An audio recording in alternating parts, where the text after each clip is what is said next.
शंकर भगवान की आराधना करने वाला, शिव की स्तुति करने वाला, शिव की भक्ति करने वाला, शंकर की आराधना में डूबने वाले को भगवान दो देवियां उसके घर में प्रवेश करा देते हैं। पहले नंबर पर सरस्वती, दूसरे नंबर पर लक्ष्मी। दोनों का प्रवेश, दो देवियां प्रवेश करती हैं। आप शंकर के मंदिर जाते हैं, शिव की आराधना करते हैं, शंकर की स्तुति करते हैं, शंकर का गुणगान करते हैं, शंकर के भजन में डूबते हैं, दो देवियां आपके घर में प्रवेश करना प्रारंभ कर देती। लक्ष्मी भी आती है, सरस्वती भी आती है, विवेक भी बढ़ता, लक्ष्मी का आगमन भी होता। एक देवी का फूल होता है, शायद मुझे उम्मीद है कि आप सब जानते होंगे। एक देवी का फूल होता है जिसको जायसोन या गूलर का फूल भी कहते हैं, घंटी वाला फूल भी कहते हैं, लाल कलर का होता है। गूलर का फूल, जायसोन का फूल लाल कलर का होता है, जिसमें घंटी निकली रहती है एक छोटी सी, उसमें पीले पीले पीले पीले दाने रहते। मान लो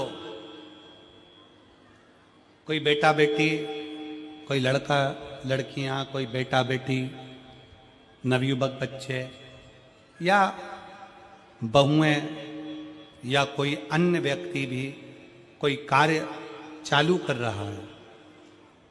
मान लो कोई कार्य आप चालू कर रहे हैं,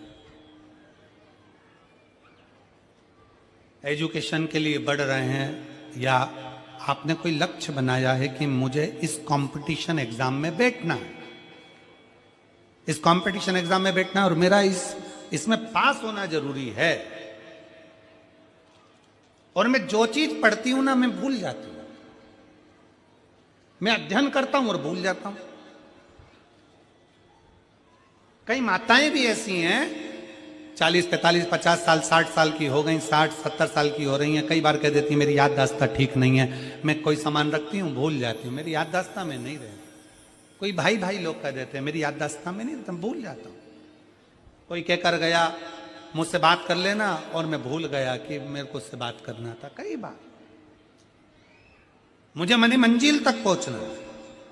तो शिव महापुराण की कथा कहती है, आप अपने परिश्रम को 4 गुना बढ़ाओ, मेहनत 4 गुना करो, पढ़ाई 4 गुना करो, अध्ययन 4 गुना करो, दिन रात एक कर दो।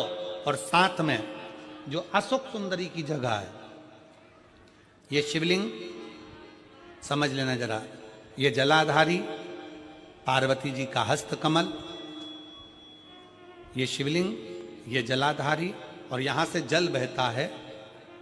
राइट में गणेश जी, लेफ्ट में कार्तिकेय जी, और बीच में जम के बोलो जरा, अशोक सुंदरी।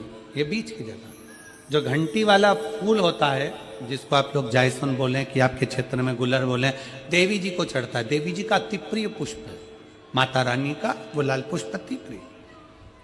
उसी पुष्प को ये बेलपत्र की जो डंडी होती है, बेलपत्र की जो डंडी का भाग होता है, उस घंटी का भाग उसी डंडी की ओर होना चाहिए।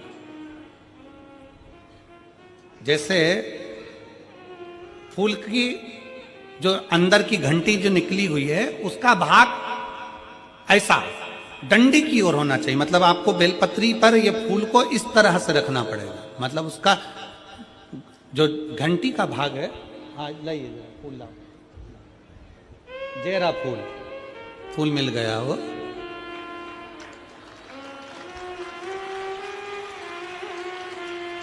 फूल मिल गया। भारत में फूल जल्दी मिल भी जाता है, मिल गया।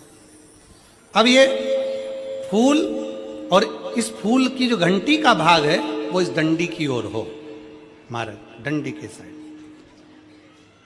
अपनी कामना कर कर, अपना नाम और गोत्र का स्मरण कर कर, शिव जी से अपने मन का भाव बोल कर इस फूल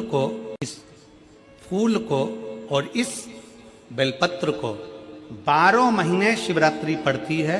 किसी भी शिवरात्रि पर अशोक सुंदरी वाली जगह पर, शंकर के शिवलिंग की ओर जो अशोक सुंदरी की जगह है, वहां पर डंडी और घंटी का मुख शिवलिंग की ओर होते हुए उस बेलपत्र को समर्पित करो।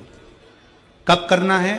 पहले 1 लोटा जल समर्पित कर कर फिर ये बेलपत्र अपनी कामना कर कर बाबा से विनय कर कर, बाबा मेरा ये कंपटीशन एग्जाम है, मैं पढ़ूंगी